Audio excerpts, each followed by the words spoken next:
Hello everybody and welcome back to my channel. I thought today that I would talk you guys through my physical TBR. I think I've got about 20 books here or something like that. I'm not going to go into too much detail. I'm going to give you a quick synopsis and just show you. A lot of these books are quite well known because I tend to stick to buying well-known books. I thought that this would be a particularly interesting video for me to film because then I can ask you guys to basically tell me which books you think I should prioritise, which ones I should get to first. If there are any of these books that you have read and you absolutely loved, please let me know. That being said, let's get straight into this. Where are we going to start? We are going to start this side. I've got a very little book here. This is Joyland by Stephen King. I want to say this is his second hard case crime, the first one being The Colorado Kid, which I have not read and I have not got. I believe this book is set at a carnival, so this is the reason why this one sort of intrigued me a little bit more than The Colorado Kid. And obviously he's also got a more recent one called Later that has come out, and I am interested in that as well, but I kind of wanted to go for this one first and just see how I felt about it. I'm just going to read you the blurb because genuinely I don't know much. College student Devin Jones took the summer job at Joyland hoping to forget the girl who broke his heart, but he wound up facing something far more terrible: the legacy of a vicious murder, the fate of a dying child, and dark truths about life and what comes after that would change his world forever. I'm not the biggest fan of crime books. Like, I don't tend to read a lot of crime books. I do read Agatha Christie mysteries. I kind of like those vibes, the sort of cozy mysteries. This is a bit more, as you can imagine, it's hard case crime. It's just a bit more like gritty. The second book on my TBR, this is a book that really piqued my interest. I think a couple of years ago I first heard about it. Around about the same time I was actually writing a project slightly to do with this murderer. That book is The Five by Hallie Rubenhold. This is the untold lives of women killed by Jack the Ripper. I am just really interested to read this, but I've never heard of like a true crime book that kind of has this approach to it, so this is going to be very interesting, especially because I know about the crimes. I don't know really anything about their lives beforehand, so this will be very interesting. Moving on, we've got a slightly different book, The Gwenevere Deception by Kirsten White. This is a retelling of Arthurian legend, but this is obviously, as you could tell, going to be focused on Gwenevere, who was the woman who married King Arthur. There was nothing in the world as magical and terrifying as a girl. That is true. There's nothing scarier than a woman that has a purpose. I'm just saying.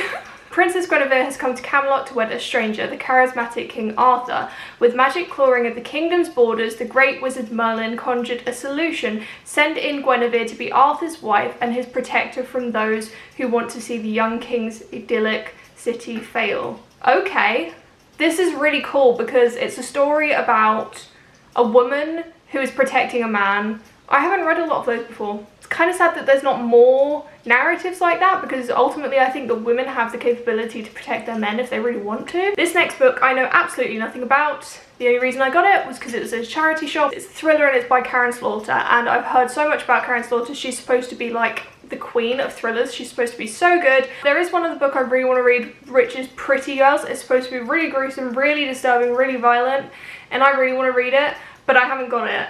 I have got this book though, which is The Kept Woman.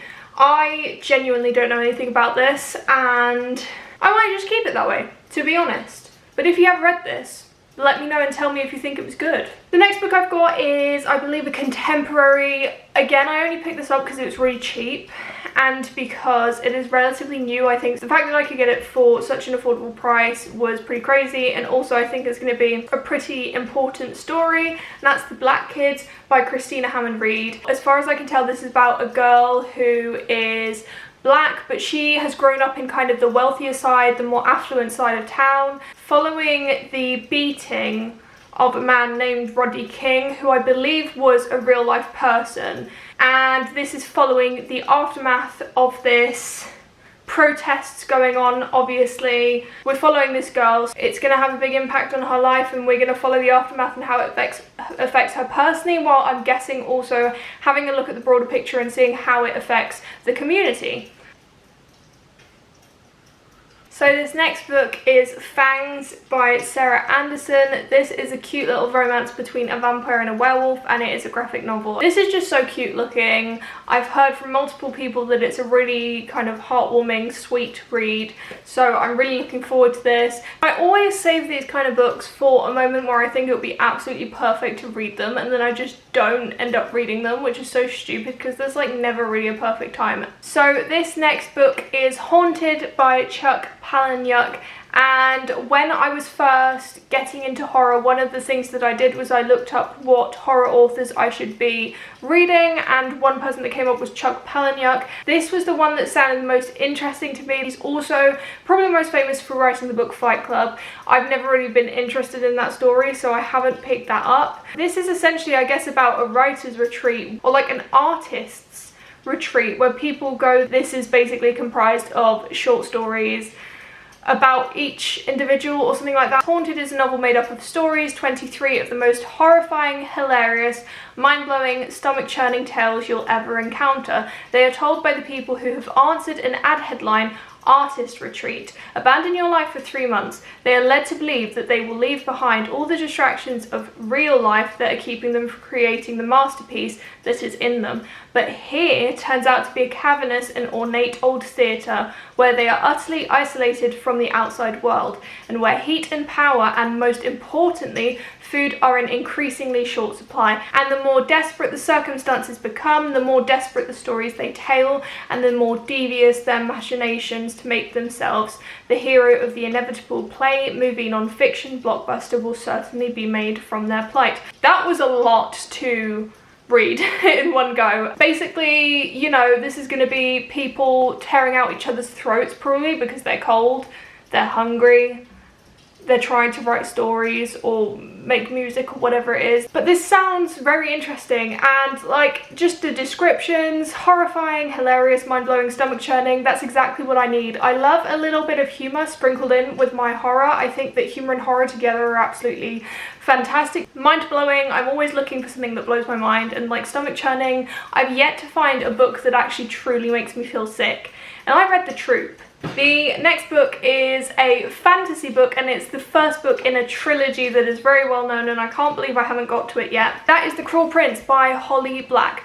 I feel like this is quite polarizing because I feel like there are some people that really don't vibe with the characters and some people that absolutely love them. But this is basically just a fae story. It's a trilogy. This is the first book in the trilogy, and we're following someone called Jude. One terrible morning, Jude and her sister see their parents murdered. The fearsome assassins abduct all 3 girls to the fairy court, where Jude soon realises that to survive she needs to be as cunning and deceitful as the fae themselves. I haven't really read a lot of books that surround the kind of fae mythology. I have only read ACOTAR, which I absolutely loved, but I've heard, I think that this is quite different in terms of the way that fae are approached. The next book I've got on my TBR is a YA thriller, and that book is Burn Our Bodies Down by Rory Power. All I really know about this is there's essentially this girl who finds out that in a completely different town that she's never been to, there is this person that seems to be exactly like her. So I do think this is kind of like an imposter, someone that is, you know, parading around like this person. I hope that that is the case and it's not so much like she's got a twin sister that she never knew about. Let's be real, that's been done before. Next book is a very popular book, and it's particularly well known for making people sob like babies. So it'll be interesting to see if I do that because I don't cry at books. So the book that I am talking about, if you have not guessed it, is The Song of Achilles by Madeline Miller. Madeline Miller has also written Circe, which I've read and really enjoyed. I really like the writing of it. So I'm guessing I'm going to absolutely love this. It's just supposed to be really sad. Also, there's a gay relationship in it. So win-win. Name a more iconic duo than sadness and gay. I mean, come on. It's pretty much the only narrative that gay people had until recently. This is a retelling of the story of Achilles. So this next book is very exciting for me because it is one that I'm definitely going to be getting to soonish. This book is the Chaotic Coasts book club, aka the book club that I am a part of. I will link all of my co-hosts down below. This is the book that we're going to be reading for November, and we're going to be hosting a live show, I believe, on the 5th of December. That book is House of Earth and Blood, the first book in Crescent City, the trilogy / series, I can't remember, by Sarah J Maas. I've only ever read ACOTAR, so I'm very excited to start my second series by her. I believe this is about Bryce, whose best friend is murdered by a demon, and then she tries to seek out revenge.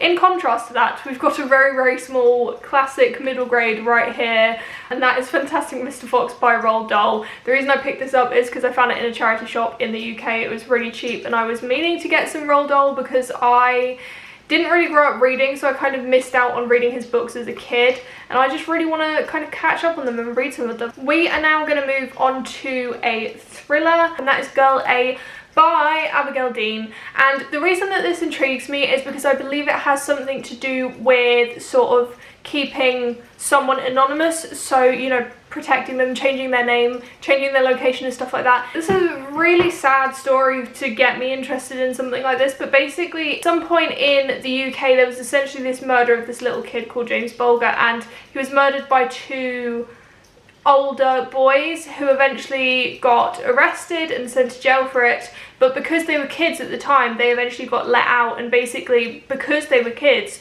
there's kind of this law, I guess, about changing people's identities, giving them like a new identity and giving them a chance to start their life up again. That's the reason that I got interested in this kind of thing of like people, bad things happening to people or people doing bad things and then eventually getting a new identity. I think that for this book the case is basically that something bad happened to this person when she was younger. I haven't actually heard many reviews for this. I literally just picked it up because it seems really striking as well, with the A on the front and everything. Next one. This one is, I guess, more horror. It kind of feels, yeah, horror, thriller. It is blurbed on the front by Stephen King, and it says, I haven't read anything this exciting since Gone Girl. I really enjoyed Gone Girl. I'm a massive fan of Stephen King, and I also think that he is a very critical reader, so when Stephen King blurbs something, it is usually quite good. I also really like the cover of this. It's quite simple. Kind of gives me a Hocus Pocus vibes because of the moon. But this is The Last House on Needless Street by Catriona Ward. And again, I haven't heard too much about this. I think this has multiple perspectives. I think one of the perspectives is a man who is insane or something like that. Okay, I don't actually know. Let's read the blurb together, shall we? This is the story of a murderer, a stolen child, revenge. This is the story of Ted, who lives with his young daughter Lauren and his cat Olivia in an ordinary house at the end of an ordinary street. All these things are true, and yet some of them are lies. An unspeakable secret binds the family together, and when a new neighbour moves in next door, the truth may destroy them all, because there's something buried in the dark forest at the end of Needless Street, but it's not what you think. Oh, dang it, if it's not what I'm thinking, it's probably not a body. I was hoping it was a body. Based on that blurb, I am getting Gone Girl vibes, because it is kind of that thing of, you know, there's a big twist. No one knows like what's going on kind of thing. You think one thing and then it ends up being something completely different. I don't actually know what genre this next book is. I think it is somewhere between a contemporary and sci-fi. Sci-fi for the themes that it deals with and some of the things that happens. Contemporary more so because I've heard that the author does a lot more contemporary or like literary fiction, shall I say. This next book is Never Let Me Go by Kazuo Ishiguro. All I know is there's something to do with cloning in this, and I just remembered thinking, wow, that's cool, because that's kind of like an ethical dilemma, the whole cloning thing, and I think cloning is very interesting. I purely picked this up because I think it has something to do with cloning. I don't actually know. It's one of those books that you always hear about and you don't actually really know what they're about, so I will find out at some point. This next book is also one I don't know too much about, and it's not even like I'd heard a lot about it beforehand. I just saw it in a shop and I really liked the cover, and I think it has something to do with cryptids or like some kind of like mythical creature, or people thinking there is a mythical creature. So this is The Essex Serpent by Sarah Perry. Retreating to the countryside with her son, this woman, Cora, who is the main character, encounters rumours of the Essex Serpent, a creature of folklore said to have returned to roam the marshes. Set in an area relatively close to where I grew up, to do with folklore of this mythical creature. I always find cryptids and mythical creatures and stuff like that to be very interesting, and it's set in 1893, which is, I believe, the Victorian era. I love the Victorian era. This next book I purchased solely because it is basically ScoobyDoo in a book. Can you tell I grew up in the 2000s? Because, like, just saying, it was part of my childhood and I love that. I actually recently realised that a lot of Scooby-Doo stuff is on HBO, and I am kind of, despite the fact that I'm 20, I'm kind of in half a mind to start watching it, despite the fact that there's so many other things, more age-appropriate things, by the way, that I could be watching. I'm like, actually no, I'd quite like to watch Scooby-Doo, because who doesn't love Scooby-Doo? This book is called Meddling Kids, and it is by Edgar Cantero. This says, in 1977, the Blyton Summer Detective Club unmasked the elusive Sleepy Lake Monster, another low-life fortune hunter who would have gotten away with it too if it weren't for those meddling kids. By 1990, the former detectives are haunted by strange, half-remembered events that cannot be explained by a guy in a mask. So I'm not going to read more because this blurb is very long. I'm getting the vibes that basically, like, what if you found the Mystery Inc., that's what they're called, right? The Scooby-Doo gang. What if you found Mystery Incorporated 10ish years after the events of, you know, what they did in their little club, you know, caught up with them, and then something else starts happening. I'm really good at describing books. This next book is one that I'm very excited for. I've heard it's very wholesome. I've heard it is, like, potentially a book that makes you cry, but in a good way, like gives you happy tears, and that is The House in the Cerulean Sea by TJ Klune. I can't hold a book for shit. Do I have anything else to say about this? I do not think so. This is about a man who basically works at the department in charge of magical youth, and then he goes to some orphanage kind of thing where apparently there are 6 very dangerous children, including the Antichrist. We like the Antichrist. I mean, I don't actually like the Antichrist personally. Like, I don't think if I ever met the Antichrist that I would be happy, but I like stories including the Antichrist. There was a season of American Horror Story called American Horror Story Apocalypse, which was very fun, and it included the Antichrist. And the way that the Antichrist was made was that a ghost impregnated a woman. You are welcome. That is the recipe for an Antichrist, if you were ever thinking of making one yourself. Another thriller I have here, One by One by Ruth Ware. The only reason I picked this up is because it's by Ruth Ware. One by One, I believe, when it first came out and people started reading it, seemed to be a bit of a disappointment. But I have found out that apparently the books that people are disappointed by tend not to disappoint me, so thinking I might enjoy this. This is, I believe, set in, like, as you could probably tell, set in like mountains or something like that, and people are dying. And then you're trying to figure out who is responsible, why are they dying, is something happening? We don't know. The next book I've got is Hamlet by Maggie O'Farrell. I think it's a story basically about Shakespeare's son. This is a little bit outside my comfort zone because it is kind of historical fiction. I was always really interested in the Tudor era. Like, when we started learning about the Tudors at school, I just found it really interesting, particularly the torture devices that they had. I don't know why.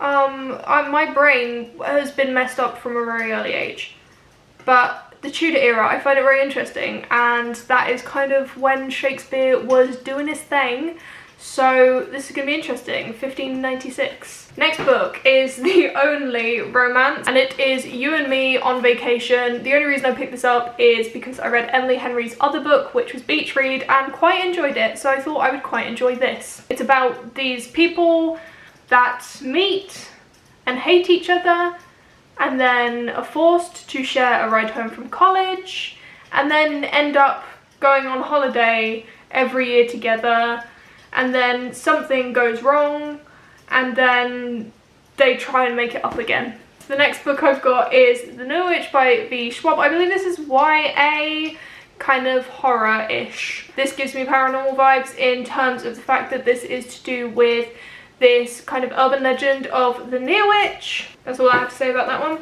Then I have another graphic novel.